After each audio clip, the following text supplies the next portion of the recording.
Pessoal, muito boa noite. Todos que estão aqui presentes, Salão de Estudos, Centro Espírita Vinhas do Senhor, aqui em Pouso Alegre, a todos que estão nos acompanhando através das redes sociais, sintam-se presentes como se estivessem aqui conosco. Como é de nosso hábito, como se configura uma profunda necessidade nossa, busquemos o Pai. Foquemos o pensar no agora. Fixe seu pensamento no instante que você está vivendo.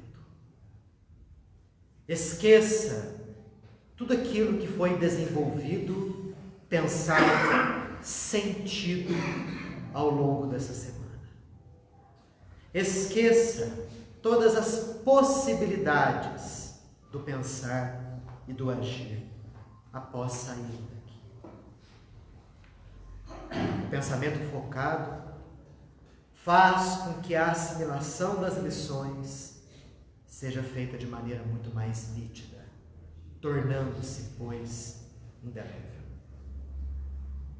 Nós agradecemos a Deus a oportunidade de nos encontrarmos reunidos. Como sempre é dito, poderíamos estar fazendo outra coisa agora, desenvolvendo outra tarefa, outra atividade. No entanto, escolhemos vir aqui. Seja pelo desejo maior de aprender, seja pela necessidade de orientação e de consolo. O Espiritismo se nos afigura como um verdadeiro farol, mostrando-nos o rumo correto a ser seguido nesses caminhos da vida.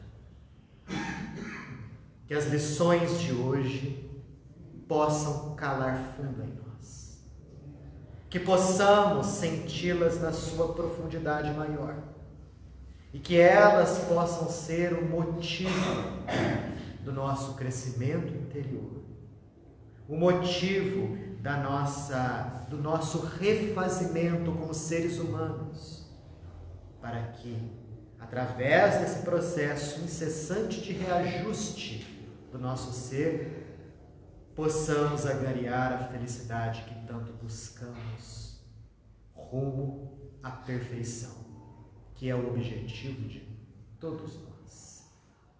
Que Deus nos abençoe. Que assim seja.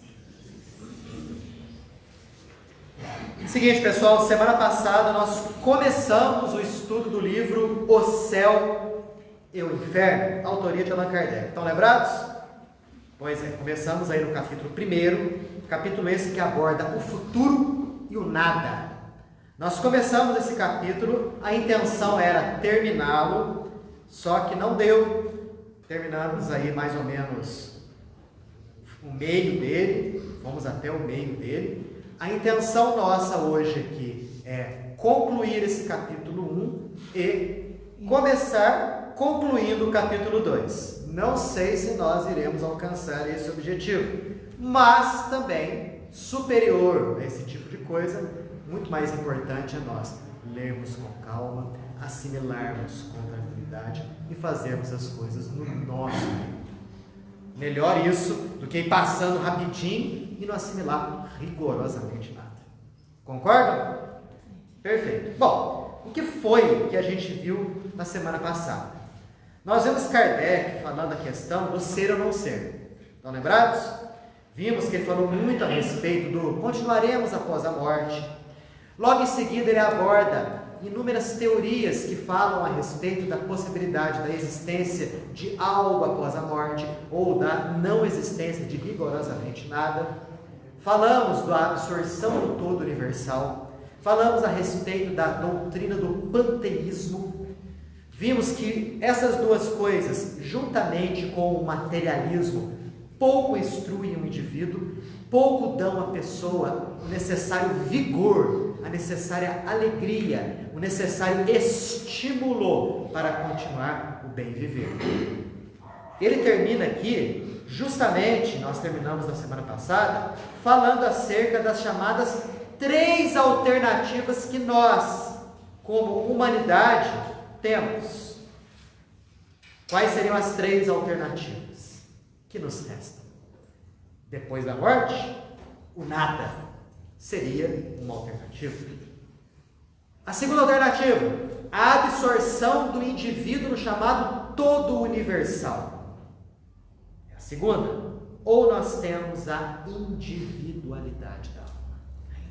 E Kardec fala que a lógica, a razão, o bom senso direcionam a gente a pensar que o mais correto dessas 3 alternativas é justamente a individualidade da alma após a morte. Pelos fatores, por tudo aquilo que nós vimos na semana anterior. E ele continua: por consequência, a sorte de cada alma depende das suas qualidades pessoais. Caso contrário, a alma do bruto estaria no mesmo nível da alma do sábio. A alma do indivíduo, que é um celerado, um degenerado, estaria no mesmo nível da alma do indivíduo, que é um santo. Então, após a morte, a nossa fixação, a nossa ida para um local bom ou para um local ruim, depende fundamentalmente da nossa conduta. É algo individual. Ninguém vai nos jogar em local nenhum. Tudo vai de acordo com aquilo que a pessoa fez enquanto ela estava aqui encarnada. Portanto, é justamente a responsabilidade que aí bate. Agora, para que o indivíduo tenha responsabilidade, é natural que ele tenha a capacidade de escolha, que é o chamado livre-arbítrio. Não existe responsabilidade sem livre-arbítrio. Vocês já imaginaram? Se nós não tivéssemos a capacidade de escolher os nossos próprios caminhos, de escolher os nossos destinos, seríamos a espécie de uma marionete. E todo e qualquer indivíduo reduzido a essa condição não teria responsabilidade nenhuma. Seria uma fatalidade a todo momento na sua vida. E se há fatalidade, obviamente não pode ter responsabilidade nenhuma. A responsabilidade, portanto, é oriunda da nossa capacidade de escolher, do nosso livre-arbítrio. Sem isso, haveria fatalidade. Kardec conclui que não coexiste com absolutamente nenhuma responsabilidade. Ok? Bom, nesse ponto, o codificador da doutrina fala o seguinte: que todas as religiões são iguais nesse aspecto. Qual aspecto, Daniel?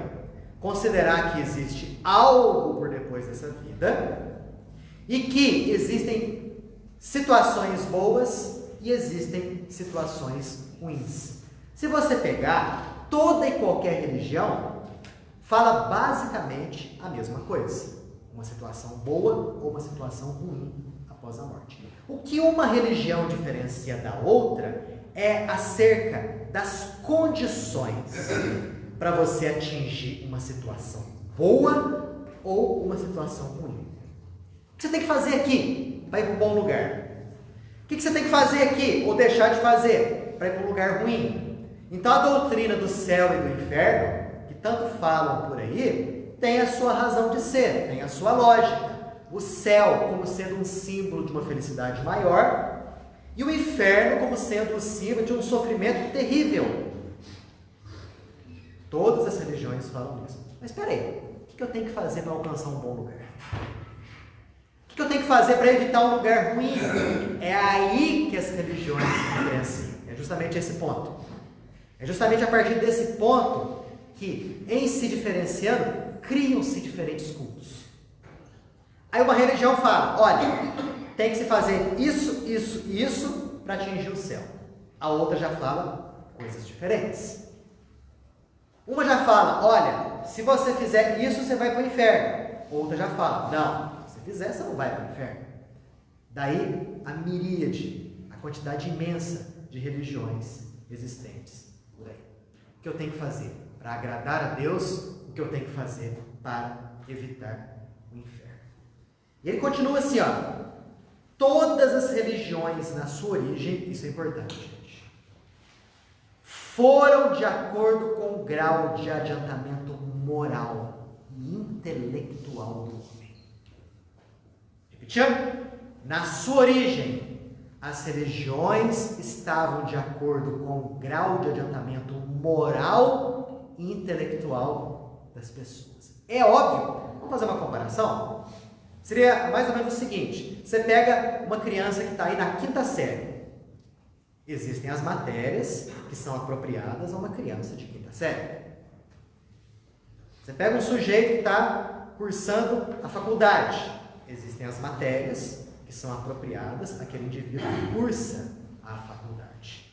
Seria um contrassenso, uma coisa ilógica, você pegar as matérias de uma criança de 5ª série e jogar para a faculdade. Como também seria um absurdo inominável você pegar as matérias bem mais profundas e complexas de um curso de faculdade e jogar para uma criança de 5ª série acima. Tudo de acordo com o grau de maturidade intelecto-moral. Então, no início, as religiões obviamente tinham que ser apropriadas a isso. Vamos pegar o exemplo do judaísmo? Lá na época de Moisés, lá na época do Pentateuco dele, observem as lições, olhem os comentários.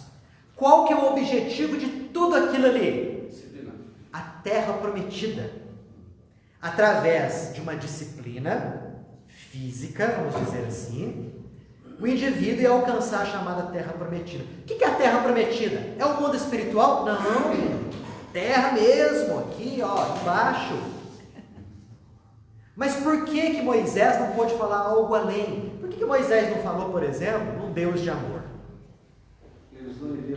Eles não iriam compreender um Deus de amor. A compreensão ali é do Deus irracível, do Deus que toma partido de um povo em detrimento dos outros. De um Deus que passa o exército em revista, de Deus que destrói o exército inimigo e que se compraz com o cheiro de sangue. Nossa, que absurdo você está falando, Daniel. Não é absurdo, não. Basta dar uma olhadinha lá nos livros do Antigo Testamento. Está tudo escrito lá, não estou inventando nada. Mas por que isso? De acordo com o povo daquela época. Se Jesus tivesse vindo naquele contexto, a ideia cristã não teria florescido. E a Kardec que fala isso. Lá no primeiro capítulo do Evangelho segundo o Espírito, é ele que fala isso daí. Ele fala das 3 revelações. Isso daí, gente, mostra que é apropriado a um nível intelecto-moral. Mas, depois de séculos e mais séculos, surgiu Jesus. Aí Jesus já podia falar em um Deus amoroso, misericordioso, compassivo, que Jesus chama frequentemente de Pai. Ali o povo já estava ali, percebendo, com condições de aprender esse ensino um pouquinho mais sutil. Mas, repare, Jesus fala, na felicidade futura reservada aos justos, na infelicidade reservada aos maus. Ele não passa disso daí.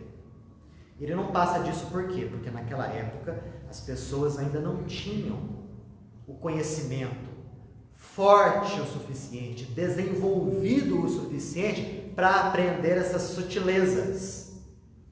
Houve necessidade de quase 2000 anos de evolução, a fim de que particularidades, detalhes do que significa esse céu e do que significa esse inferno pudessem ser jogados para a gente poder compreender. E a gente fala assim, nossa, nós estamos aqui, tudo bem, mas há 3000 anos atrás pensávamos de um jeito diferente. Éramos pessoas diferentes. 2000 anos atrás éramos pessoas diferentes. 200 anos atrás éramos indivíduos diferentes. Hoje, caminhando um pouquinho mais, já temos condição de entender o que é um mundo espiritual. Por isso que o Espiritismo veio resgatar os ensinamentos de Jesus, tirando deles todos aqueles dogmas que servem mais para complicar do que para ajudar, ficando só com a essência do ensinamento. E o Espiritismo faz mais. O Espiritismo dá desenvolvimento àqueles ensinamentos lá. Quando Jesus fala, se teu olho é motivo de escândalo, arranca-o e lança-o fora de ti. Melhor te é entrar na vida sem um olho do que com dois, fazendo mal. Não é mais ou menos assim? Quando você lê aquilo e fala assim, nossa, se teu olho é motivo de escândalo, arranca. Olha que imagem vigorosa que o mestre fazia. Entendi. Agora, como que a gente entenderia isso? Sem a chave da reencarnação não dá para entender. E nem da lei de causa e efeito. E Jesus dá a dica, melhor te é entrar na vida. Olha só, ele já fala meio ali, né? Na tangente, ele já fala meio aqui de reencarnação. Melhor te é entrar na vida. Sem um olho. Porque com dois você vai fazer coisa ruim. Né? Se tua mão é motivo de escândalo, arranca e lança fora de ti. É mais ou menos a mesma coisa. Então tá vendo? Jesus lançou as bases. Para depois ver o Espiritismo e desenvolver tudo isso daí. Por isso que ele fala aqui, Kardec fala aqui, estando materializados os indivíduos para compreenderem as coisas espirituais, fizeram no cumprimento dos deveres religiosos e na adoção de práticas exteriores a razão da religião. Quer dizer, como a mentalidade às vezes muito fixada na matéria, o que as pessoas pensam? Basta eu cumprir essa ou aquela cerimônia, eu estou quites com Deus. Eu não preciso me aprimorar, não preciso combater os meus defeitos, não preciso ajudar o semelhante, basta eu simplesmente bater ponto ali, né? Cumprir rigorosamente aqueles preceitos, todos exteriores. E isso daí me deixa quites com a divindade. Após eu morrer, eu vou para o céu. E o resto que lute. O resto, né? Cada um por si e Deus para todos. Só que tem um detalhe. Com o progresso da alma, porque o progresso é uma coisa que não dá para evitar. Todos nós temos aqui dentro algo que nos impele para frente. A gente pode até burramente, teimosamente, ficar naquele estado de coisas por séculos, até milênios. Mas existe algo dentro de nós, que nos empurra para frente. Vai, meu filho, vai, cutuca a gente. É o progresso que se faz ali presente. Com o tempo, o nosso intelecto vai se aprimorando. Com o tempo, o nosso nível moral vai se desenvolvendo. E aquilo que satisfazia a gente antes, não satisfaz agora. Paulo de Tarso fala muito isso. Ele fala assim, quando eu era criança, pensava como criança, agia como criança, me alimentava como criança. Hoje eu sou adulto, não penso mais como criança, não ajo mais como criança, nem me alimento mais como criança. Ou seja, é um alimento diferente. À medida que nós vamos nos desenvolvendo, nos amadurecendo, coisas que antes faziam sentido passam a não fazer sentido nenhum. Por que vocês acham? Semana passada a gente até comentou aqui. Que tem aumentado o número de indivíduos que se dizem sem religião. Aumentado o número de pessoas que se dizem materialistas. Sabe por quê? Porque essas pessoas, para essas pessoas, o Deus que lhes é apresentado não serve mais. As ideias religiosas tradicionais que lhes são apresentadas não servem mais. Estou falando para essas pessoas. Dani, mas tem milhões que aceitam isso, que se identificam com isso, que gostam. Maravilha. Isso não é ruim, não. Isso é ótimo. Porque se a pessoa está dentro de uma religião e se identifica com ela, aquilo faz bem para ela, que lindo. Como eu disse semana passada, o Espiritismo não veio combater as outras religiões, veio combater o materialismo. E é justamente esse filão, eu estava pensando nisso essa semana, né? Que a gente não pode fazer proselitismo, né? Bater na porta da casa dos outros. Você gostaria de saber um pouco mais sobre o Espiritismo? querer fazer com que a pessoa seja convencida de que ela está errada e você está certo. Não é isso. Mas podemos investir, mas nós podemos investir nas pessoas descontentes, nas pessoas com dúvida, nas pessoas que veem tudo acinzentado, que não vem sentido na vida, pessoas cuja religião, que elas até dizem ter, não faz mais sentido. Talvez esse seja o filão que a doutrina espírita tem que investir. Porque a partir do momento que nós apresentarmos a essas pessoas a lógica profundamente enraizada nos fatos que a doutrina nos dá, certamente essas pessoas vão abandonar o materialismo, vão abandonar aquela não religião e vão ser adeptos da doutrina dos Espíritos. Kardec falava isso. O Espiritismo veio para os insatisfeitos. Agora essa é a ideia, né? Temos que pegar esse filão. Mas como fazer isso? De que forma fazer isso? Qual o jeito de viabilizar isso? Né? Talvez pensando nisso, Emmanuel falou, a maior caridade que se faz com o Espiritismo é a sua divulgação. Divulgando a doutrina, e olha que nos dias atuais, através das redes sociais, podemos fazer muito isso. Por isso que vira e mexe, a gente coloca lá no grupo de WhatsApp do centro, espalhem essas informações nas suas redes sociais, pessoais mesmo. Instagram, Facebook, né? São os dois de maior penetração ali, né? Começa a colocar coisas do Espiritismo. Começa a colocar atividades aqui da casa para chamar as pessoas, aquelas que são curiosas, aquelas que estão insatisfeitas, aquelas que estão com dúvida, aquelas que estão sem rumo na vida. É aqui que elas vão encontrar esse rumo. É aqui que a doutrina. Então, fazendo isso, estaremos prestando um excelente serviço à divulgação da doutrina dos Espíritos. Daniel, mas hoje em dia, para a pessoa distribuir os conhecimentos espíritas, a pessoa tem que estar bem embasada, porque vai ter um punhado de gente que vai começar, porque hoje em dia tudo é mimimi. Vai pensar aquela crítica e tal, que você tem que... Exato. Por isso que nós devemos aprender bem o Espiritismo. O Espiritismo se aprende bem como? Estudando Kardec. Porque se a pessoa questiona alguma coisa, você não sabe o porquê. O tiro sai pela culatra. Aí vai ficar feio. Né? Mas assim, a propaganda seria assim, frequentando os nossos cursos, frequentando as nossas palestras, frequentando os nossos estudos, né? Tem o atendimento fraterno, tem a questão do passe, enfim, atraindo essas pessoas para isso, de uma maneira chamativa. Eu tenho certeza que desses 14% da população brasileira que se identifica como sem religião ou materialista, se desses 14% a doutrina atingir pelo menos uns 5%, não. Porque pega 14% de 200 milhões. São 200 milhões de indivíduos aqui no Brasil, né? População, né? São quantas pessoas? Quase 30 milhões. Quase 30 milhões. É muita gente. Né? É muita gente que está aí desarvorada, se apegando no materialismo, se enfurdando aí, né? Em drogas, no álcool, né? No sexo desenfreado, em ganhar dinheiro, e não sabe o verdadeiro sentido, significado da vida. Não sabe por aqui. Não sabe por que está aqui. Essas perguntas clássicas que todo mundo se faz. O que eu estou fazendo aqui? Qual que é o sentido da vida? Quer dizer que a vida é realmente isso? Eu nasço, né?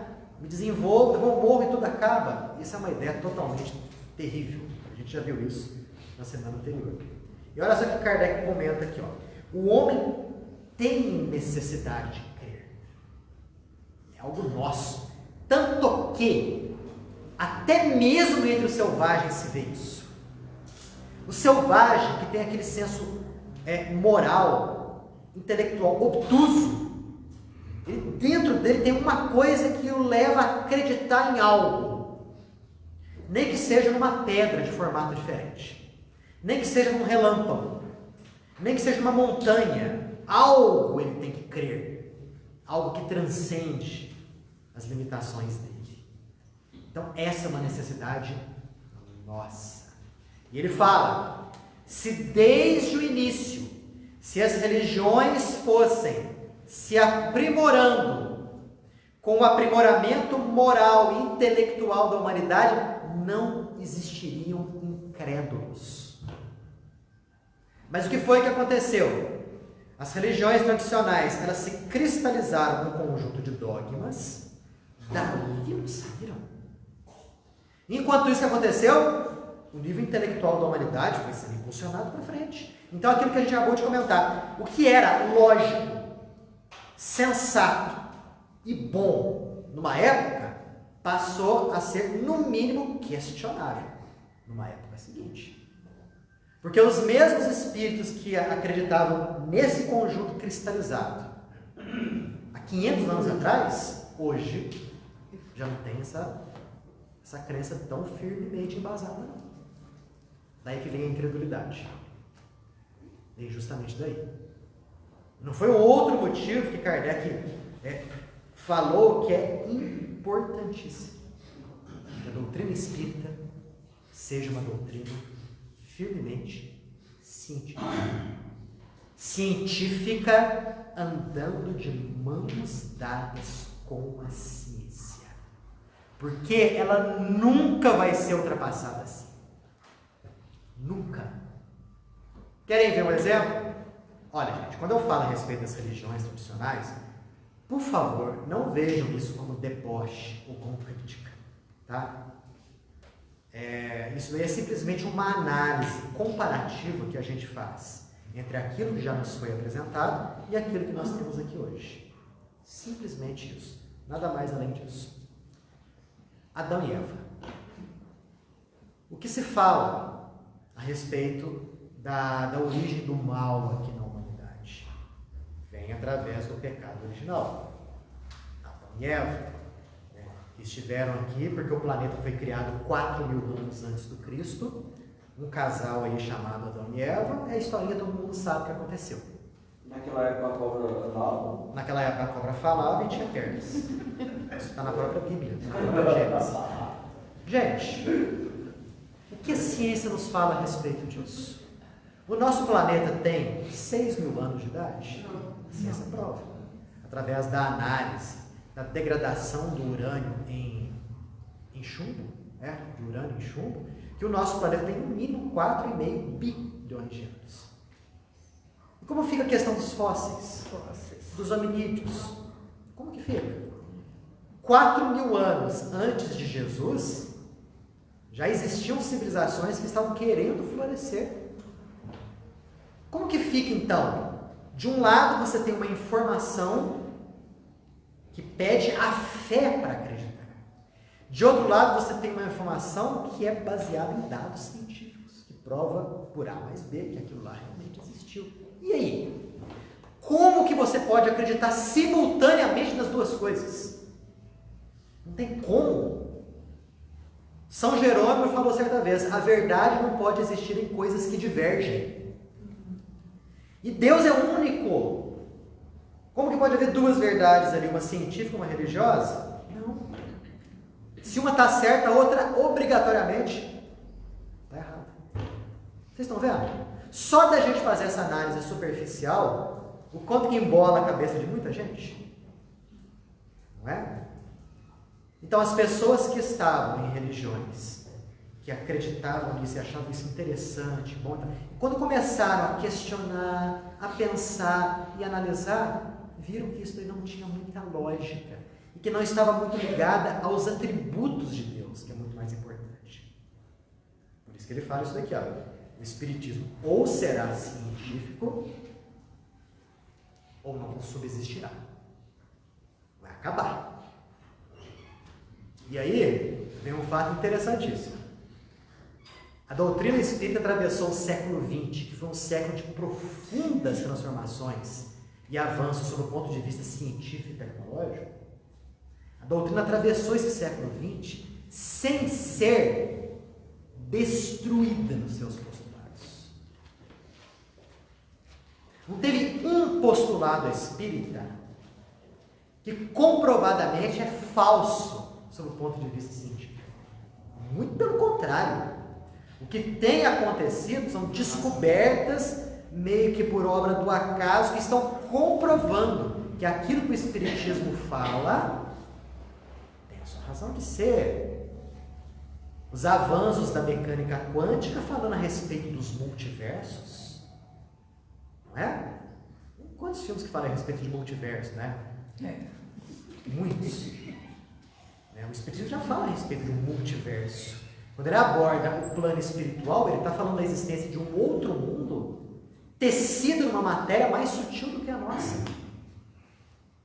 Hoje em dia já existem, por exemplo, situações em que o indivíduo faz regressões para outras vidas, a fim de tratar certos problemas, certos distúrbios que ela apresenta no presente. É a terapia de vidas passadas. Muitos que aplicam isso não são espíritas, são estrangeiros até, mas aceitam a existência da reencarnação por força do fato.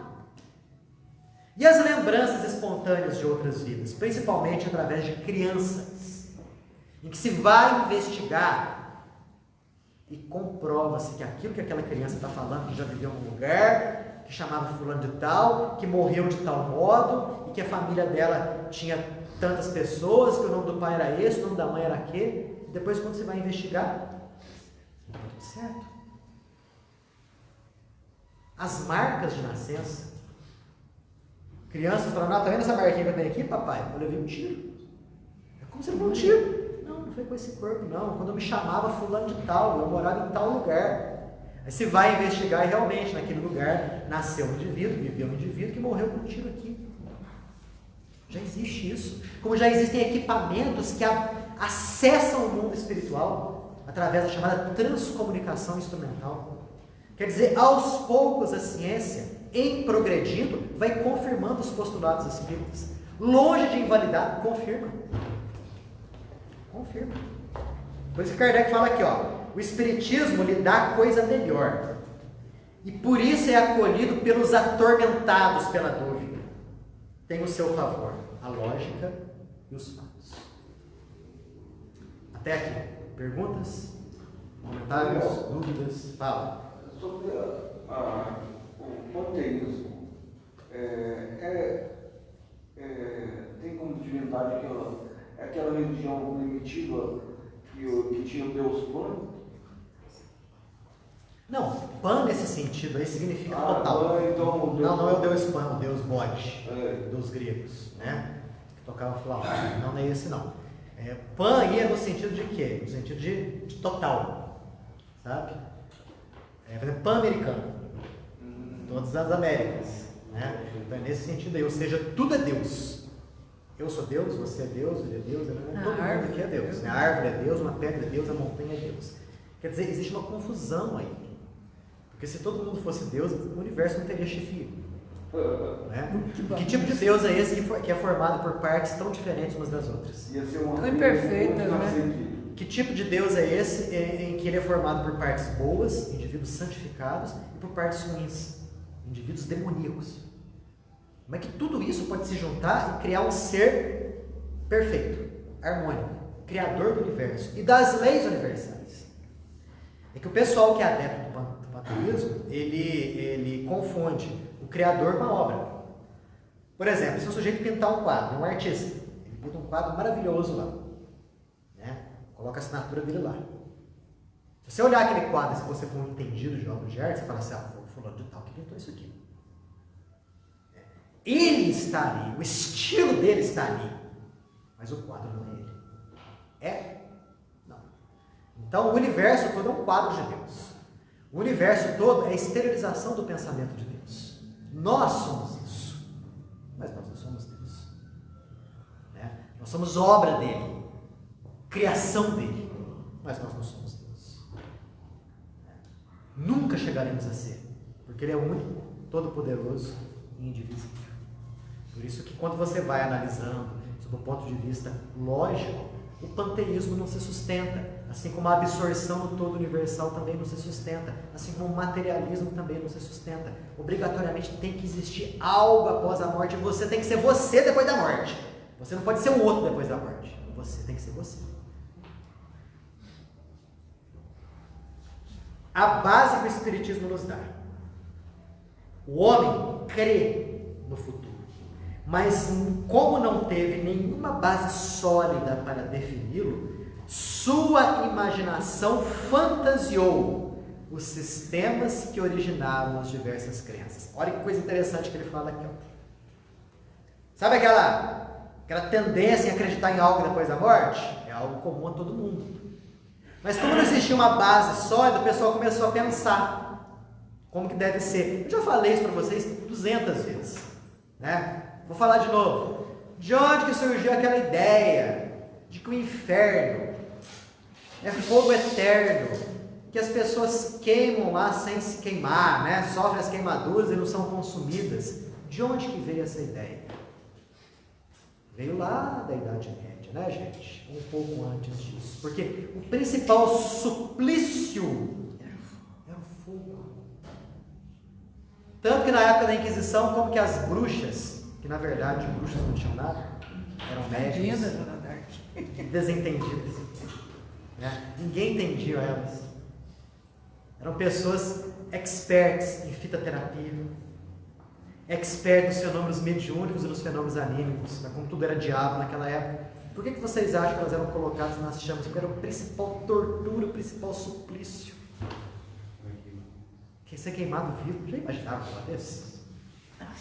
Vendo isso, o que a imaginação pintou? Bom, se a pior coisa que tem aqui é ser queimado vivo, então depois da morte a pior coisa que tem é ser queimado também. É ser queimado. Daí que surgiu o inferno, né? Tudo mais, certo? De onde que vem a história de que o diabo tem chifrinho, de que o diabo, né, tem o rabo dele lá e tudo mais? O Antônio Carlos até abordou aqui no livro, vem do Deus Pan. O Deus Pan era uma divindade muito espalhada na região da Grécia, naquela região, né, de Roma também. E a gente sabe que quando o cristianismo ele foi se infiltrando, aqueles que estavam pregando adotaram a seguinte prática: pegar os deuses locais e demonizar os deuses locais, a fim de que eles, demonizados, as pessoas pudessem se afastar deles e se voltarem ao cristianismo. Por isso que Pan, né, foi transformado no diabo e outras coisas mais. Por que o céu é colocado daquele jeito? Por que imaginaram o céu com aquelas pessoas de roupão branco, tocando a harpa, né, naquela absorta contemplação por toda a eternidade? Kardec chega a ser até um pouco irônico aqui, né? Ele fala, por isso que as figuras angélicas, elas são retratadas com ar de tédio. Gente, é mesmo. Repara para você ver. De onde que veio isso? Parece tudo à toa lá, né? Exato. Mas por que veio essa ideia? Né? Porque o que era o auge, o que era o máximo nessas épocas passadas, era você ser nobre, era você ser rei, você ser rainha. O que um nobre fazia? Nada. O povão trabalhava para sustentá-los. A situação não mudou muito nos dias de hoje. Bem pouco, diga de passagem, né? É mais velado, né? É mais velado. Mas assim, então eles pensavam, bom, se o máximo aqui É não fazer nada. é não fazer nada, então após a morte, o melhor é não fazer nada. Então é isso que ele está falando aqui, ó. Na falta de uma coisa concreta, a imaginação entrou. Então as pessoas começaram a imaginar como que deveriam ser as coisas do lado de lá. Ao longo desse livro, quando ele começar a descrever o céu e o inferno, cristãos e pagãos, a gente vai ver como que entrou a questão da imaginação, né? Com um pouco de intuição aí, certo?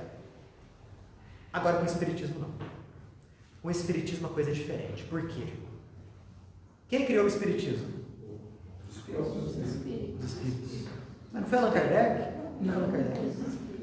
Quer dizer que os ensinamentos aqui não são de... Não. Os ensinamentos básicos são dos desencarnados. E são eles que, através do fenômeno mediúnico, vêm contar como que é o lado de lá. Então a coisa muda toda de figura. Não é um sujeito que achou que no mundo espiritual, que o mundo espiritual era assim. Não. São os habitantes do mundo espiritual que vieram e, através da mediunidade, passaram as informações de como é o lugar de onde eles vieram. A felicidade, a infelicidade, as dores, os sofrimentos, as alegrias, as esperanças, as consolações. Tudo isso, nada foi imaginado. Essa é a base firme. É através dos fatos. E não tem como negar um fenômeno mediúnico quando ele é espalhado.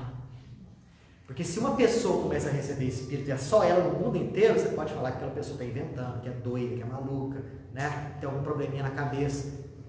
Mas se milhões de pessoas em todas as épocas falam, ó, eu estou vendo alguém ali, escreve sobre a influência de seres invisíveis, falam sobre a influência de seres invisíveis, é porque existe um fato ali, existe algo ali que tem que ser analisado.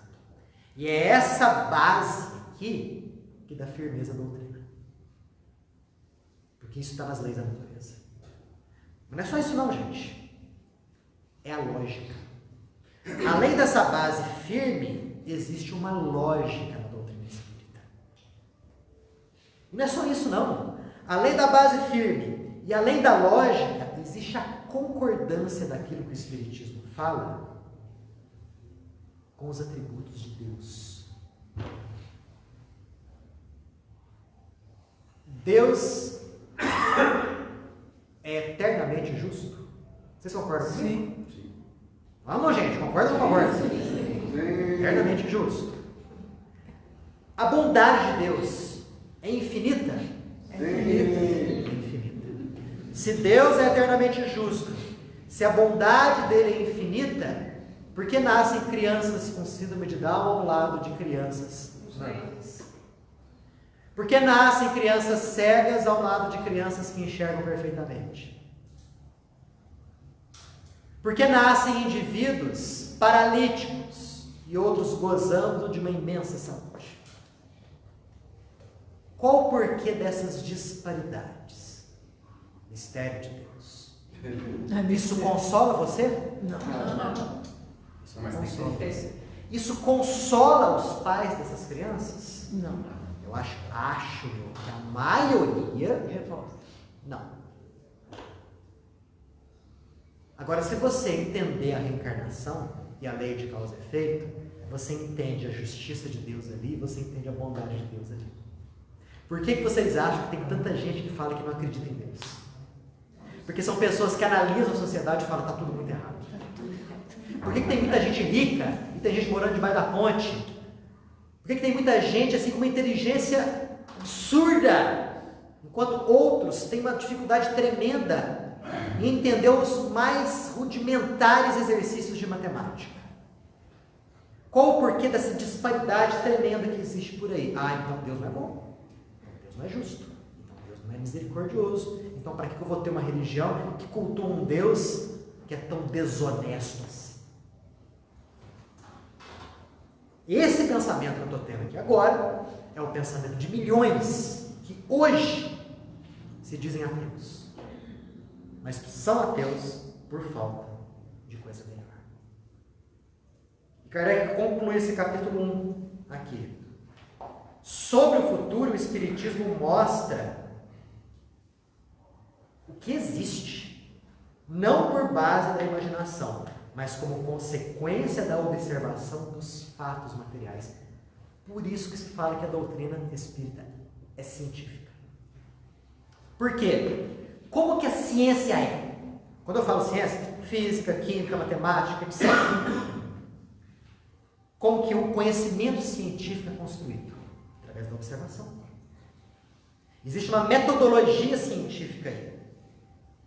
Observa-se o fato, levanta-se hipóteses, depois testa-se essas hipóteses. Se a hipótese ela responder a todas as perguntas que ela abarca, ela é levada à categoria de teoria. E é assim que a química é construída, assim que a biologia é construída, assim que a física é construída, é assim que todas as ciências são construídas, e é assim que o Espiritismo é construído também, através disso.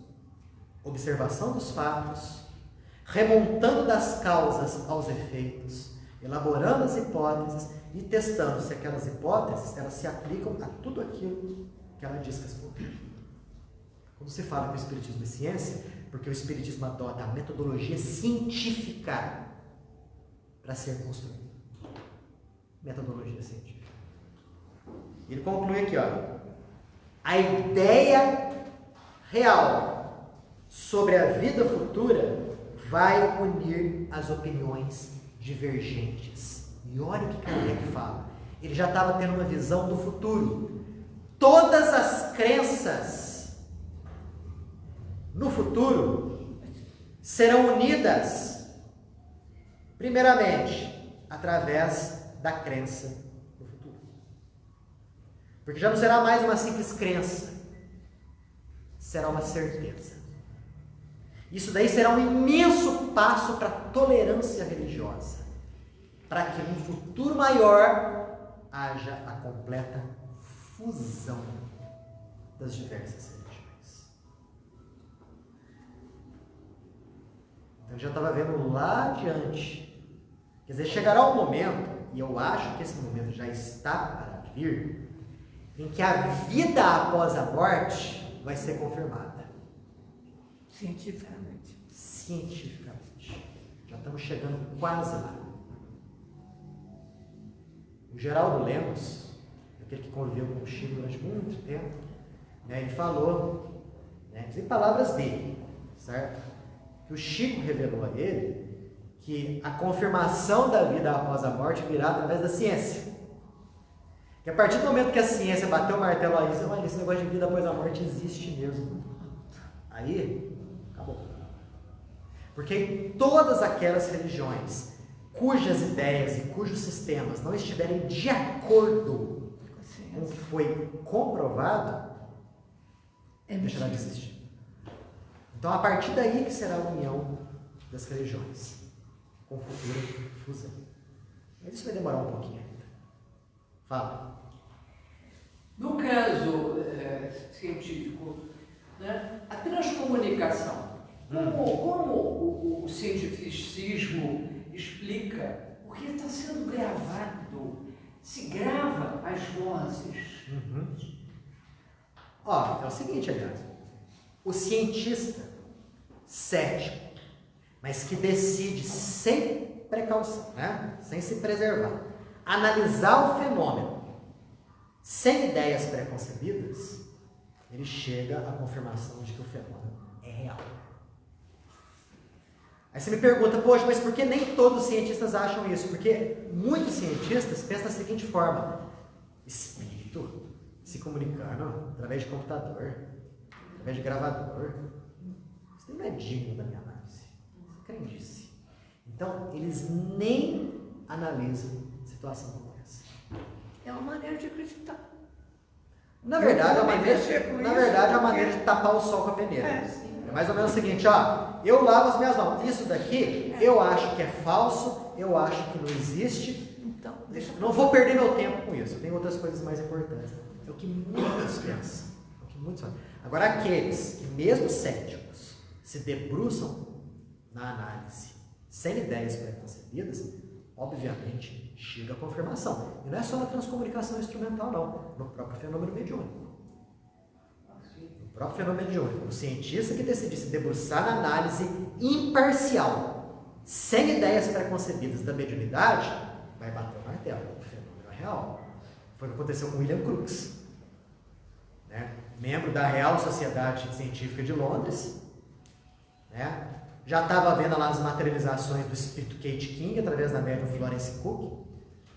Essa sociedade se reúne e fala para o Crookes: Crookes, você dos nossos aqui, você é o maioral, meu amigo, né? Descobridor do elemento químico tálio, né? Inventor do tubo de raios catódicos, que futuramente deu origem à televisão. Tu mesmo, você vai lá, você vai analisar aquilo lá para você desmascarar. E ele foi. E ele foi, só que ele era um cientista do mais alto gabarito, sem ideias preconcebidas. E quando ele viu que o espírito se materializava, quando ele via a médium deitada lá, E a imagem do espírito materializado, uma feição diferente da médium. Um espírito que passeava de braços dados com ele. O espírito que se deixava fotografar. Que tinha pulsação, batimentos cardíacos e que liberava gás carbônico na expiração. O que ele pôde fazer? Negar? Não, ele confirmou. Tanto que no relatório final, o que ele fala para a sociedade? Eu não digo que esses fatos são possíveis. Eu afirmo que esses fatos são reais. Quer dizer, um cientista do gabarito dele, que se debruçou a analisar o fenômeno de uma maneira sem ideias preconcebidas.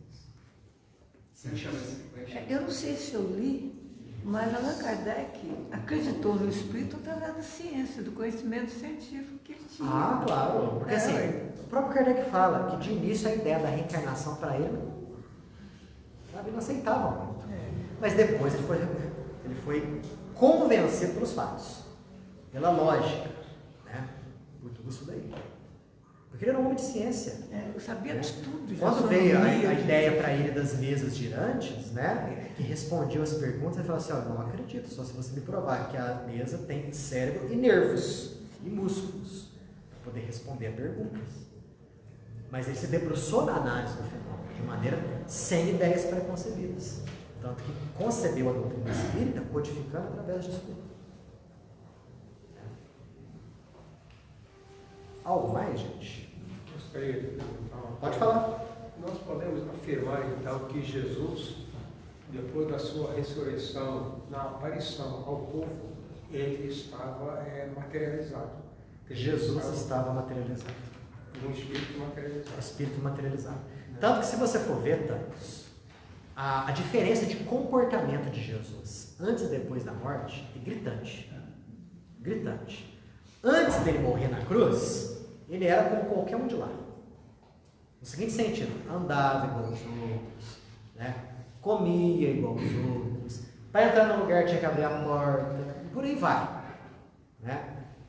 Depois da morte, Jesus aparece para 2 discípulos na estrada de Emaús, com uma figura diferente, com um rosto diferente. Os próprios discípulos falam isso, porque não reconheceram.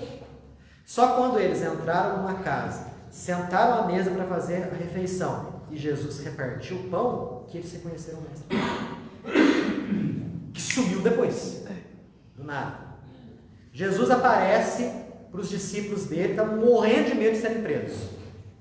Num quarto fechado, janela fechada, porta fechada, de repente ele aparece no meio deles. Não é? Do mesmo jeito que ele apareceu do nada, sumiu do nada também. Quer dizer, é Jesus que se eleva aos céus. O que isso prova para a gente? Que Jesus não estava mais na posse do seu corpo de carne, do seu corpo físico, mas sim na posse do chamado corpo espiritual. Que eu tenho, você tem, você tem. Todos nós temos. Quando Paulo fala do corpo dos ressuscitados, né, o corpo glorioso, ele está falando do corpo espiritual. Porque a palavra ressuscitar é muito interessante. Ressuscitar significa estar de pé novamente. E na linguagem judaica é isso. Quer dizer, Jesus realmente ressuscitou. Ele estava de pé novamente, só que não na posse do seu corpo de carne, na posse do seu corpo espiritual. Por isso, quando Maria Madalena o vê, o que ele fala para ela? Não me toques, porque ainda não subia meu pai. Madalena estava vendo Jesus. Possivelmente ela era médium vidente. Se ela tocasse Jesus, ela ia vazar Jesus. Como explicar isso para ela? Jesus fala, não me toques, porque eu ainda não subia meu pai. Estava na posse do seu corpo espiritual. Ah, Daniel, mas peraí, e o corpo de carne dele, o corpo físico não estava lá, só estavam as vestes, tudo mais e tal.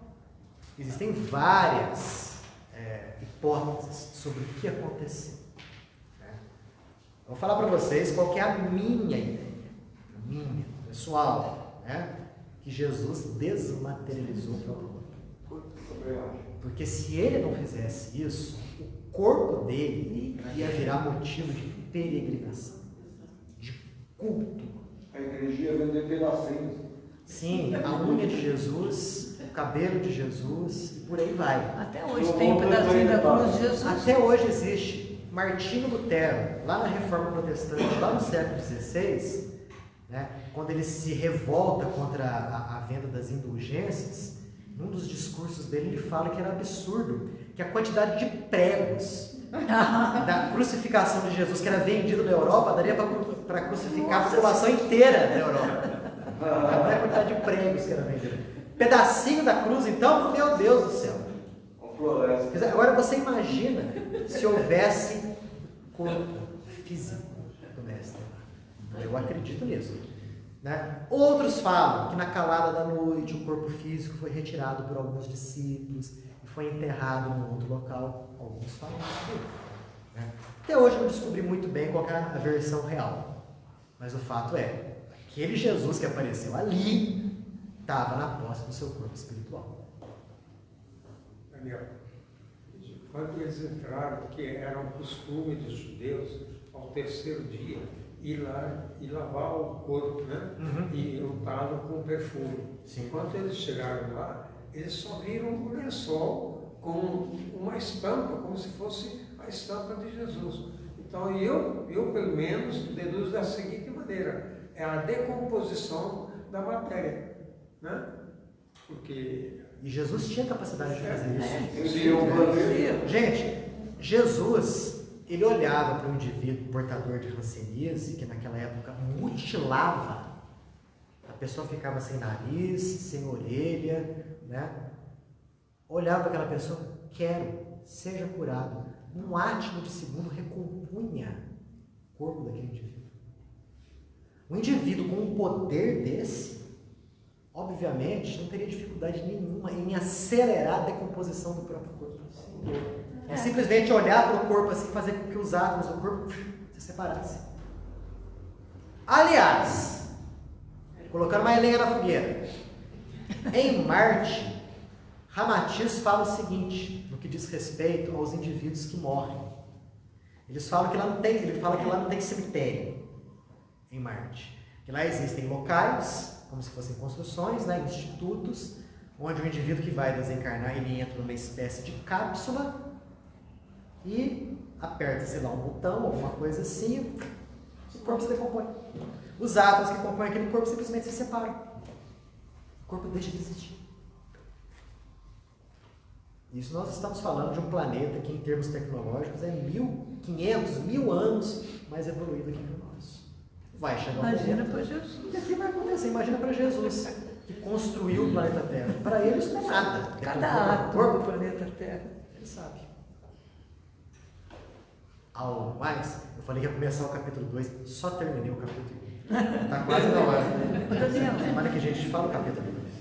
Jesus, ele é o governador, né, na nossa linguagem cruz, governador da terra, de Quiro, de Sírios e de Capela. Então, já ouvi isso também. Já ouvi de mais de um lugar. Né? Pode ser? Não duvido. Quanto mais gabaritado é o espírito, maior condição ele tem de orientar mais espíritos.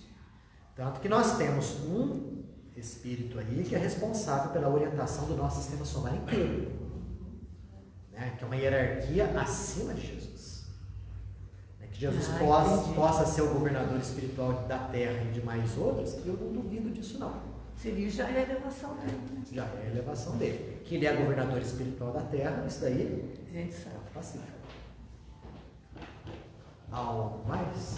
Fala. Eu acho interessante essa abordagem do livro, porque assim, o Kardec ele faz essa análise, né? Como que nós éramos antigamente, como que nós estamos agora, como provavelmente vamos ser. Antigamente, o medo era um controlador social, o povo era selvagem. E hoje a gente vai vendo que tanta informação do mundo espiritual para cá, mas eu me recordo do Dr. Paulo César Frutuoso. Ele é um médico que não acreditava na espiritualidade, nada disso. Hoje é um dos espíritas mais conhecidos do Brasil. E ele questionou os espíritos na sala de materialização lá no Bar de Frei Luís. Se vocês existem mesmo, por que vocês não provam? Por que não deixa a gente provar que isso tudo é verdade? E aí a resposta dos espíritos é a seguinte: olha, não adianta provar agora. A sociedade não está preparada. Qualquer prova que tenha, vão vir grupos economicamente fortes para tentar provar o contrário. Se a gente for falar de cura espiritual, é muito bonito. Deixa o teu plano de saúde saber que você sabe que existe. Então não dá. Tem certas coisas que a gente ainda precisa entender. E eu acho que o mais importante que ele fala no comecinho do capítulo é a individualidade da alma. Porque aí ele vai falar sobre o céu, vai falar sobre o inferno, vai falar sobre os anjos, os demônios, os arcanjos. Ele fala até da sensação da morte, quando você está lá no processo de morte natural, como que é? E ele assim, olha quanta informação a gente tem, mas infelizmente, boa parte das pessoas não estão preparadas para viver essa verdade. Porque o outro ainda se preocupa, nossa, será que eu estou agradando? Ah, será que a minha roupa está bonita? A gente ainda se importa com a opinião alheia. E aí, essa liberdade que o Espiritismo vem dar para nós, de ser quem você é. Porque você tem uma essência, você tem uma individualidade, e ninguém vai ser igual a você. Infelizmente, a gente não está preparado para isso. Mas é libertador isso. É uma coisa que assim, a gente começa a questionar tanto que tem que dar uma freada, senão a gente fica louco. Mas como é importante isso? Muito. E no início do capítulo 2, quando ele fala a respeito do temor da morte, lá no iniciozinho ele fala o seguinte, que o medo de morrer é providencial. Vem da providência divina, vem de Deus. Para quê? Por que esse medo de morrer? Justamente para aquelas pessoas que ainda não compreendem de maneira exata as condições de vida no pós-morte. Então, o medo de morrer é um freio ao desejo dessa pessoa de abandonar tudo na vida pela perspectiva de um lugar melhor. Quer dizer, somente quando o indivíduo estiver profundamente embasado, a partir do momento que o indivíduo saber na sua essência, com os mais nítidos detalhes, como é a vida no plano espiritual, que esse medo da morte vai deixar de existir. Caso contrário, se isso não acontecesse, se não houvesse medo de morrer, o que ia acontecer, Peterson? O espírito ia materializar aqui. O que as pessoas podiam falar assim, nossa, a minha vida é complicada. Eu tenho que pagar a conta, cheio de doença, violência, né? Tudo complicado, tudo difícil. Ah, mas eu sou seduzido pela ideia de um mundo melhor. O que eu estou fazendo aqui? Sistema desmoronar. Exato. Para que trabalhar? O que eu estou fazendo aqui? Vou tirar minha vida, porque eu vou para esse lugar melhor. Então o medo de morrer é providencial. E talvez um dos motivos que leva os espíritos a não se materializarem, ser a plena luz do dia para todo mundo, seja esse também. As pessoas não estão preparadas. Não há ali, né, o necessário equilíbrio para falar o seguinte, bom, eu sei que existe vida após a morte, mas é a minha conduta aqui, agora, que vai definir a minha condição de vida no pós-morte. Então, quando essa ideia fica bastante sedimentada na gente, o medo de morrer deixa de existir. Até lá, o medo de morrer ainda permanece. Então, semana que vem eu vou falar muito sobre isso. O medo de morrer, né? O medo da morte. E é verdade, né? Kardec fala nesse capítulo aqui a respeito dos velórios, né? Como que os velórios são colocados de uma maneira lúgubre, né? Fúnebre mesmo. Ainda essa semana eu fui no velório de um amigo, do pai de um amigo meu. Né? Eu analisando tudo aqui, gente, olha que coisa feia, né? O sentimento ali, fiquei analisando ali o comportamento das pessoas, que coisa medonha. Né? Assim, fala assim, gente, olha só como que a cerimônia é uma coisa fúnebre, tétrica, triste, né? É como se um mal terrível tivesse acontecido com aquela pessoa que morreu. Aquela família. Né? É como se aquela pessoa tivesse sido privada de todas as alegrias, de todas as felicidades, para ser lançada sabe-se lá onde. Quando se fala em morte, você pensa na caveira. Sabe a Dona Morte no Gibi da Turma da Mônica? Quando se fala em morte, daquilo ali, a caveira com foice. Não se retrata a alma luminosa, se desprendendo dos grilhões da carne. Tudo, para nós, entretém aquela ideia de que a morte é uma coisa negativa. É uma coisa ruim, uma coisa que tem que ser deixada para frente, para fora, e não é. Libertação. É libertação. Daniel. Semana que vem, capítulo 2, causas do temor da morte. Nós vamos ver bastante coisa a respeito disso. Daniel, eu já fui em alguns velórios que foi engraçado, eu vi muita piada. Outra coisa errada também, totalmente errada. Certinho, pessoal?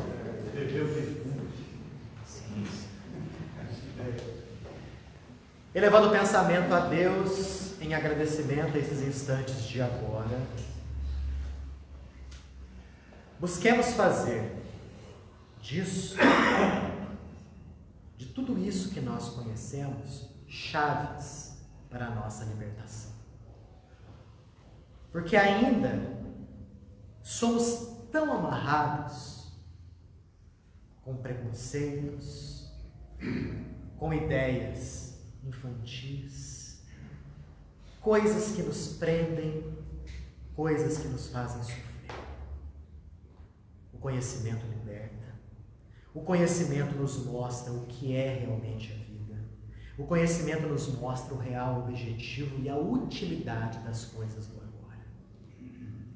Saibamos aplicar isso no nosso dia a dia, nas nossas tarefas comuns, simples, diárias, a fim de que de pouco em pouco possamos crescendo e aprimorando rumo à perfeição espiritual. Paz e luz.